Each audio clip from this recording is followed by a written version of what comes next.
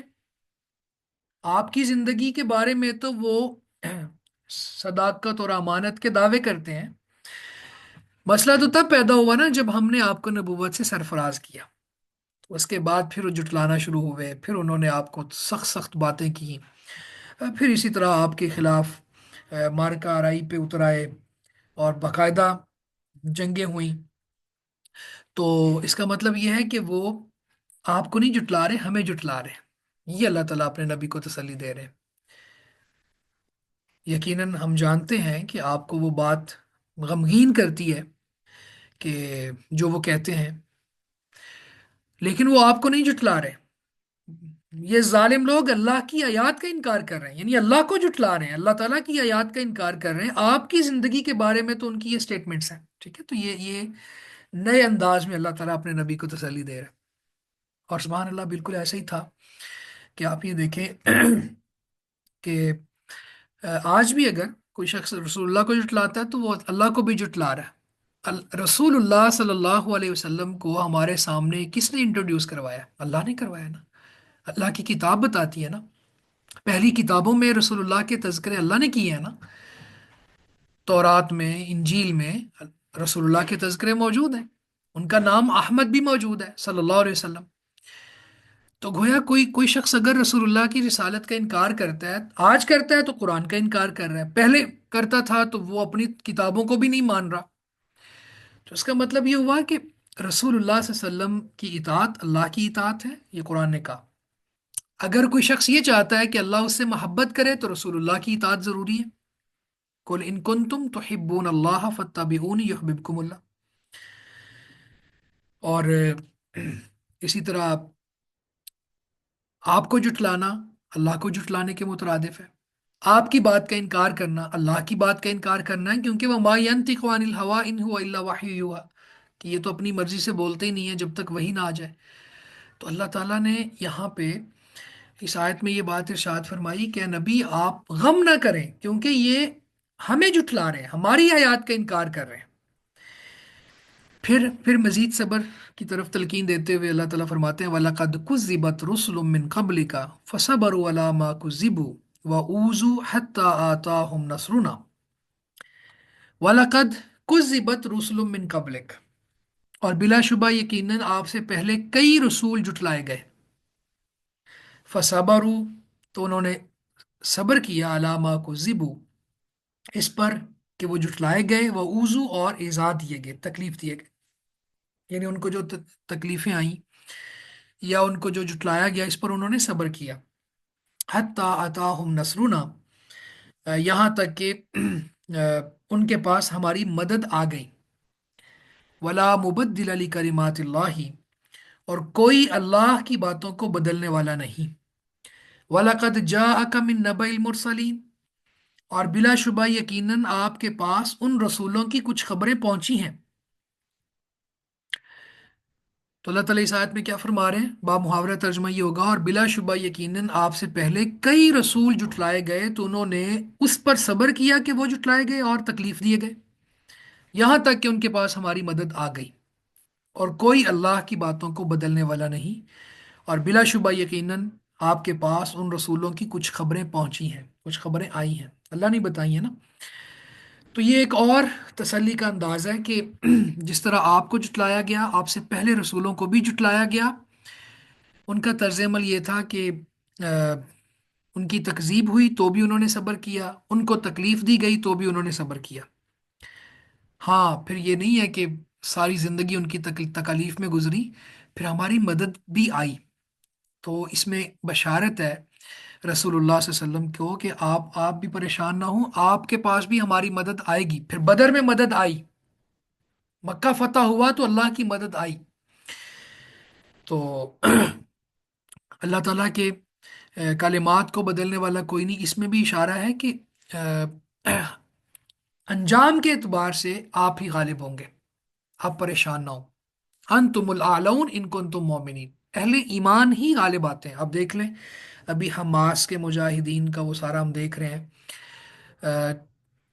کیا سوچا تھا اسرائیل نے، اور اس کے پیچھے کتنی بڑی بڑی طاقتیں تھیں، لیکن ایمان اور بڑی معذرت کے ساتھ کہ دنیا کی کوئی حکومت بھی باقاعدہ طور پر فلسطینی مجاہدین کے سرپرستی کرنے کو تیار نہیں ہے، اب بھی نہیں ہے، لیکن اللہ تعالیٰ نے فتح یاب ان کو کی ہے۔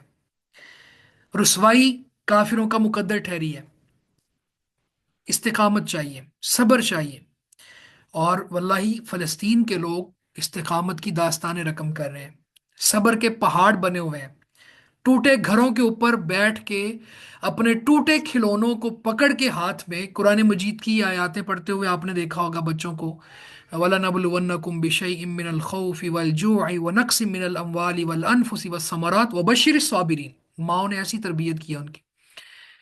اور آپ دیکھ لیں کہ 47,000 شہید ہوئے ہیں، اس میں 17,000 صرف بچے ہیں، اس کے باوجود ماؤں نے، بہنوں نے اور بوڑھوں نے جو مجاہدین کا استقبال کیا گلیوں میں، یہ ان کو جہاد کے ساتھ اور اللہ کے دین کے ساتھ ان کی محبت کا فنامنا ہے۔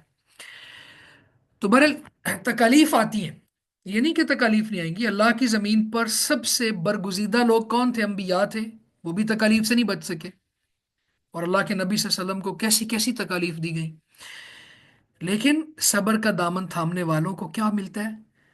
حتی اتاہم نصرنا، پھر اللہ کی مدد آتی ہے۔ ولا مبدل علی کلمات اللہ، اللہ تعالیٰ کے کلمات کو بدلنے والا کوئی نہیں ہے، یہاں کلمات سے مراد اللہ کا حکم ہے، اللہ تعالیٰ نے جو فیصلے کیے ہوئے ہیں، ہاں اللہ تعالیٰ آزمائش سے گزارتا ہے، وَيَتَّخِذَ مِنْكُمْ شُهَدَاءَ، شہداء کا انتخاب کرتا ہے، لیکن فائنلی جو انجام کے اعتبار سے اہل ایمان کو غلبہ دیتا ہے۔ پھر اللہ تعالیٰ نے یہاں پہ فرمایا وَلَقَدْ جَاءَكَ مِن نَبَإِ الْمُرْسَلِينَ، اے نبی آپ کے پاس پہلے رسولوں کی خبریں پہنچی ہیں، کچھ خبریں آئی ہیں، یعنی اللہ تعالیٰ نے سورہ ہود میں اور بھی مقامات پہ پہلے انبیاء کے حوال، ان کے حالات، ان کے واقعات بتا بتا کے رسول اللہ صلی اللہ علیہ وسلم کو تسلی دی، ان کی طرف اشارہ ہے۔ لوط علیہ السلام کو پڑھ لیں آپ، یوسف علیہ السلام کو پڑھ لیں، سبحان اللہ۔ آج اگر میرا کوئی بھائی اور بہن کہتا ہے نا کہ مجھے اپنوں نے دکھ دیا ہے، تو یوسف علیہ السلام کی وہ پوری سیرت اور ان کے اوپر جو ظلم و جبر کی داستانیں اپنوں نے رقم کی، ٹارچر کر کے کنویں میں پھینکا، پھر آزادی غلامی میں بدلی، اور اس کے بعد پھر وہاں مصر کے بازاروں میں بکے، اور پھر آگے عفت کی آزمائش ہوئی، تو وہ سورہ یوسف کو اسٹڈی کر لیں۔ تو یہ صورت نازل بھی آپ پر تبھی ہوئی تھی جب آپ بہت پریشان تھے اپنوں کے رویوں کی وجہ سے، تو فرمایا کہ وَلَقَدْ جَاءَكَ مِن نَبَإِ الْمُرْسَلِينَ، انبیاء کی خبریں ان کو پڑھنے سے انسان کو دلاسا ملتا ہے، داعیان کو دلاسا ملتا ہے، مجاہدین کو دلاسا ملتا ہے کہ انبیاء کے ساتھ اللہ کی مدد تھی، اللہ کے ساتھ ان کا کنیکشن تھا، وہی کا جبریل آتا تھا، وہی لے کے آتے تھے وہ، لیکن اس کے باوجود آزمائش سے گزارا ان کو۔ تو آج بھی اگر کوئی پریشان ہے تو اس کو چاہیے کہ رسولوں کی سیرت کو اسٹڈی کر لے، ان کا مطالعہ کر لے۔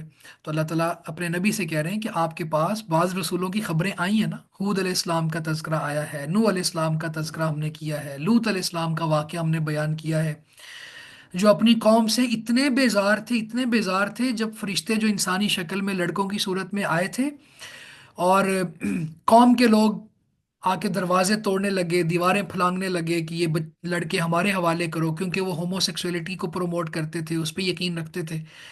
تو لوط علیہ السلام بیچارے بے بس ہو گئے، کہا کہ میرے مہمانوں میں تو مجھے رسوا نہ کرو۔ ان کو ابھی نہیں پتا تھا کہ یہ اللہ کے فرشتے ہیں، پھر جب انہوں نے بتایا کہ ہم تو اللہ کے فرشتے ہیں، اتمام حجت کے بعد اس بستی کو الٹانے آئے ہیں، تو لوط علیہ السلام نے کہا جلدی کیجئے پھر۔ تو انہوں نے کہا کہ علیہ سے صبح بے قریب، صبح کے وقت آپ نکل جائیں، پھر ہم اس کو الٹائیں گے۔ تو اللہ کی مدد آئی، لیکن اس سے پہلے کڑی آزمائش تھی۔ تو آپ لوط علیہ السلام کی زندگی کا مطالعہ کریں، ہود علیہ السلام، صالح علیہ السلام، سبحان اللہ، ان کے مطالبے پر معجزہ پورا ہو گیا، پہاڑ پھٹا، اس کے اندر سے اونٹنی نکل آئی، آنکھوں کے سامنے اتنا بڑا معجزہ ظاہر ہو گیا، اس کے باوجود اس اونٹنی کی انہوں نے وہ ٹانگیں کاٹ دی۔ تو خیر، اللہ تعالیٰ نے یہاں پہ رسول اللہ صلی اللہ علیہ وسلم کو تسلی دی، وَلَقَدْ جَاءَكَ مِن نَبَإِ الْمُرْسَلِينَ، اور بلا شبہ یقیناً آپ کے پاس رسولوں کی کچھ خبریں آئی ہیں، آپ ان کو پڑھیں۔ یہاں تک ہم رکھیں گے انشاءاللہ۔ کسی کا کوئی سوال ہے، کوئی بات آپ ایڈ کرنا چاہیں تو کر سکتے ہیں جی۔